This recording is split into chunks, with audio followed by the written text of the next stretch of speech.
Hello friends, welcome to the new episode of my channel. আমি অরিত্র। তো এখন এই ভিডিওর মধ্যে আমরা কথা বলবো যে কুলি ছবির ট্রেলার নিয়ে। ট্রেলারটা ডিটেলে ব্রেকডাউন করতে চলেছি উইথ ভেরিয়াস ইমেজেস।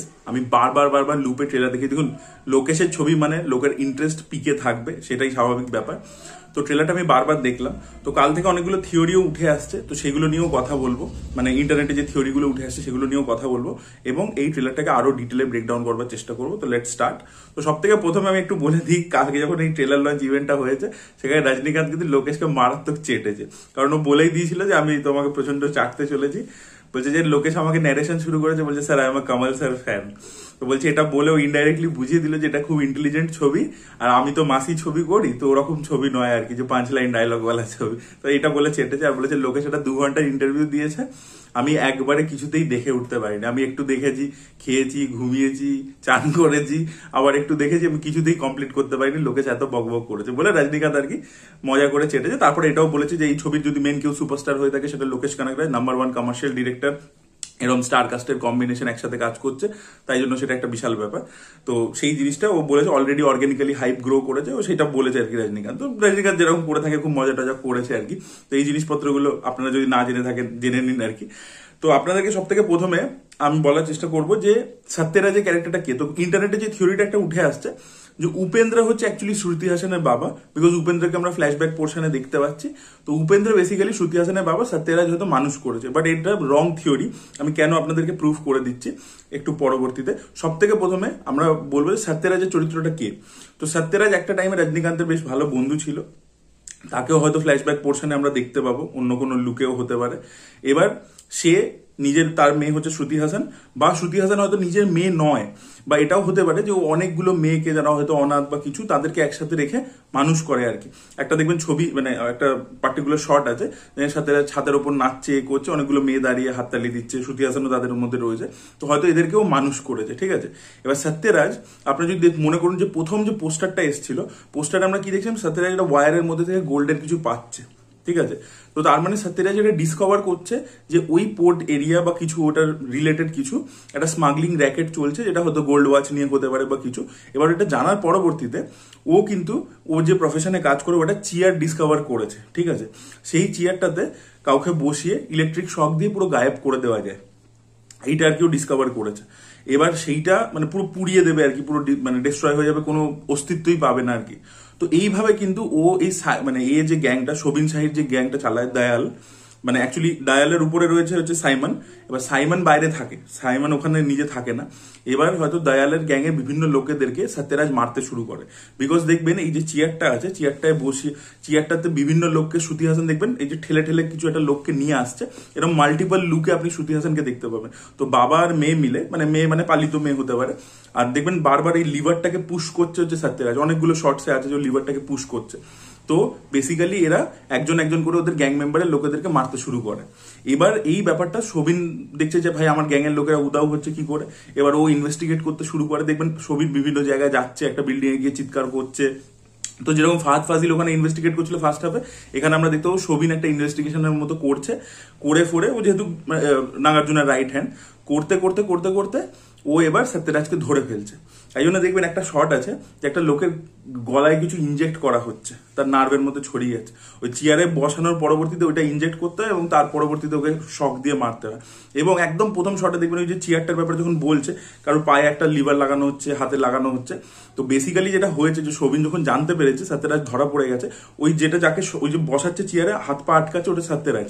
কারণ পরে একটা দেখবেন একটা সিন আছে যে সত্যরাজের যখন ধরা পড়ে গেছে, পালাবার চেষ্টা করছে, অ্যাকশন করছে সত্যরাজ হাতে, তখন যে জামাটা পড়ে আছে আপনারা নোটিস করুন, যাকে চেয়ারে বসিয়ে হাত আটকানো হচ্ছে সেম জামা পড়ে আছে। তো এটা আর কি আপনি ওখান থেকে বুঝলেন যে ওটা সত্যরাজের সাথেই হচ্ছে। এবং যে সত্যরাজের হাত পা আটকাচ্ছে ওটা আর কেউ না, শ্রুতি হাসান। মানে মেয়েকে দিয়ে যে বাবাকে হেল্প করছিল, বলেছে তোর হাত দিয়েই বাবাকে মারাবো, তো হাত পা আটকা দিয়ে ওটা চালা। তো চোখের সামনে শ্রুতি হাসানকেই লিভারটা হয়তো টানতে হয়েছে, সত্যরাজ তাতে পুরো জ্বলে পুড়ে মরে গেছে। এবার রজনীকান্ত, যে একটা পাস্টে গ্যাংস্টার ছিল, যে একজন কুলি ছিল, সেখান থেকে একটা গ্যাংস্টার হয়েছিল, সে এবার সত্যরাজের বদলা নিতে এসছে, ঠিক আছে। তাই জন্য এই ডায়লগটা আছে যে তোমার কাছে বাবা হতে পারে, আমার কাছে বেস্ট ফ্রেন্ড, তো আমি বদলা নেবই আর কি, মানে এরকম একটা ব্যাপার। তো এবার রজনীকান্ত কুলি হয়ে ওই ডকে পৌঁছাচ্ছে এবং একটা একটা করে এদের গ্যাংয়ের মধ্যে লোকেদেরকে মারছে করছে। এবং কেন আমি বলছি উপেন্দ্রের মেয়ে নয়, উপেন্দ্র তো ফ্ল্যাশব্যাকে রয়েছে, উপেন্দ্র এক ক্যারেক্টারটা বেসিক্যালি রজনীকান্তকে হেল্প করতে আসবে। মানে যখন রজনীকান্ত নিজে কুলি ছিল, কারণ আপনারা যদি ফ্ল্যাশব্যাকের পোর্শনের শর্টস গুলো দেখেন, এখানে দেখুন বাসের মধ্যে কিন্তু রজনীকান্ত লড়ছে, এটা ডিএজ লুকটা হবে যেটা এখন রিভিল করেনি। আর এছাড়া আমরা উপেন্দ্রকে তো দেখতেই পাচ্ছি, আরেকটা শটে দেখবেন উপেন্দ্র হেঁটে আসছে, ওর হাতে একটা হুক রয়েছে, বিকজ প্রথম যে পোস্টারটা ছিল সেখানে উপেন্দ্রের হাতে একটা হুক ছিল। এবার উপেন্দ্র পরবর্তীতে কিন্তু দেখবেন একটা ব্যাক শট রয়েছে, সেখানে উপেন্দ্র কিন্তু হেল্প করতে আসছে রজনীকান্তকে। আর আরেকটা দেখবেন একদম শট একদম লাস্টে যেখানে মুখে বিড়ি নিয়ে দাঁড়িয়ে রয়েছে, সেখানে যদি পিছনটা আপনি নোটিস করেন ভালো করে, সেখানে উপেন্দ্র দাঁড়িয়ে রয়েছে। তো উপেন্দ্রের ক্যারেক্টার কিন্তু মরবে না, ফ্ল্যাশব্যাকে মরে যাবে না বা কিছু, সে কিন্তু রজনীকান্তকে হেল্প করতে প্রেজেন্টে আসবে আবার। মানে সেও একটা হয়তো ডন বা কিছু কোথাও রয়েছে, সে আবার ফেরত এসছে রজনীকান্তকে হেল্প করতে, সে রজনীকান্তের রাইট হ্যান্ড বেসিক্যালি। তো রজনীকান্ত এবং শ্রুতি হাসানকে কিন্তু উপেন্দ্র হেল্প করতে চলেছে, এটা গেল। এবার যখন এই দয়ালকে মেরে দেবে, ওর বিজনেস টিজনেস নষ্ট করে দেবে, এবার সাইমন চলে আসবে। এবার দেখবেন একটা জায়গাতে আছে যে সাইমন যখন জানতে পারছে যে ওর পুরো ডগ ফগ নষ্ট হয়ে গেছে, ও পুরো রেগে মেগে আসছে এবং অনেকগুলো স্ক্রিন রয়েছে, সেই স্ক্রিনে পুরো চলে গেছে, ও চিৎকার করছে নাগার্জুনা। তো তার মানে ও জানতে পেরেছে যে আমার ভাই বিজনেস পুরো ধ্বংস করে দিয়েছে, সেটা ওর কাছে ক্লিয়ার হয়ে গেছে। এবং তার পরবর্তীতে দেখবেন একটা জায়গায় মুখে রক্ত মেখে বসে আছে এবং রজনীকে দেখে হয়তো দাঁড়িয়ে পড়ছে হাতে বন্দুক নিয়ে, সেই শটটাও আমরা দেখতে পাচ্ছি। ওইগুলো সবই সেম সিকোয়েন্স, পরপর সিকোয়েন্সের শট আর কি। জামা কাপড় ড্রেসটা দেখলে পরিষ্কার বুঝতে পেরে যাবেন সেই জিনিসটা। তো সেখানে আর কি ও বেসিক্যালি ওর এম্পায়ারটা ধ্বংস হয়ে আছে।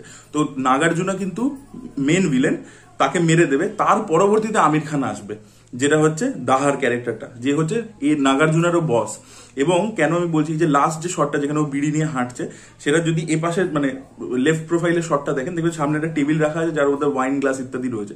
আর আমির খানের শটটা যদি দেখেন, আমির খান কিন্তু গুলি চালাচ্ছে, ওরকম একটা টেবিল যার পাশে দুপাশে চেয়ার রাখা আছে, ওয়াইন গ্লাসেস রাখা আছে।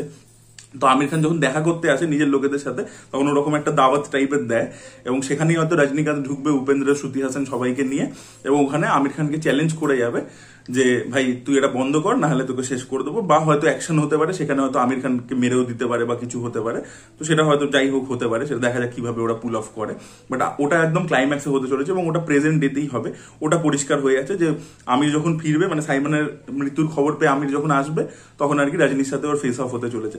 বিকজ আমির খান নাগার্জুনের সাথে একসাথে সিন নেই, কিন্তু উপেন্দ্রের সাথে, শ্রুতি হাসানের সাথে এবং রজনীকান্তের সাথে সে শুট করেছে। তো ওখান থেকে ব্যাপারটা ক্লিয়ার হয়ে যাচ্ছে যে লাস্টের যে শটটা আমি রজনী বিড়ি নিয়ে ঢুকছে মুখে, তো সেই জায়গাটা কিন্তু আমিরের সাথেই ফেস অফের সময় হতে চলেছে। বিকজ আমির পাইপ খায়, ও উল্টো দিকে বিড়ি খাচ্ছে আর কি। এবং সেখানে একটা ক্লাস ডিফারেন্সও দেখাচ্ছে যে ও বড় লোক, ও লেবারের কুলিদেরকে এক্সপ্লয়েট ইত্যাদি করে আমির খান, তাই জন্য সে পাইপ খায়। আর এ যেহেতু কুলিদের মধ্যেরই একটা লোক, বিকজ কুলি ছিল এক সময়, সেখান থেকে উঠে এসছে, তো তাই জন্য সে আর কি বিড়ি খায় আর কি কুলিদের। মুকেশ কত ইন্টেলিজেন্ট দেখুন, প্রথম যে পোস্টারগুলো রিভিল করেছিল সেখানেই বুঝিয়ে দিয়েছিল কে কোন গ্রুপে হতে চলেছে। বিকজ এই দয়াল বলে ক্যারেক্টারটা, তার হাতেও ঘড়ি রয়েছে, সাইমনের হাতেও ঘড়ি রয়েছে, এবং যখন আমির খানের পোস্টারটা এসছে, ডাহার পোস্টারটা, সেখানেও কিন্তু তার হাতে একটা ঘড়ি রয়েছে, গোল্ডেন ওয়াচ। তো এই গোল্ডেন ওয়াচ যারা স্মাগলিং করে বা কিছু করে, সেটা হচ্ছে এদের একটা গ্রুপ। আর অন্যদিকে আপনি যদি উপেন্দ্র দেখেন, হাতে হুক রয়েছে, আর সত্যরাজ তো জিনিসটাকে মানে স্মাগলিং র্যাকেটটাকে এক্সপোজ করছে, তাই জন্য ওর হাতে একটা ওয়্যার রয়েছে। আর শ্রুতি হাসানকে আমরা হাতে একটা শভেল টাইপের কিছু নিয়ে দেখতে পাচ্ছি। রজনীকান্তের হাতে ওই বিল্লাটা ছিল, যেটার নাম্বার হচ্ছে 1421। লোকেশ কানাকড়া নিজে জানিয়েছে তার বাবা বাস কন্ডাক্টর ছিল এবং তার অ্যাকচুয়ালি ওই কুলি নাম্বারটা ছিল হচ্ছে 1421, সেটা সে রজনীকান্তকে দিয়েছে নিজের বাবাকে ট্রিবিউট জানানোর জন্য।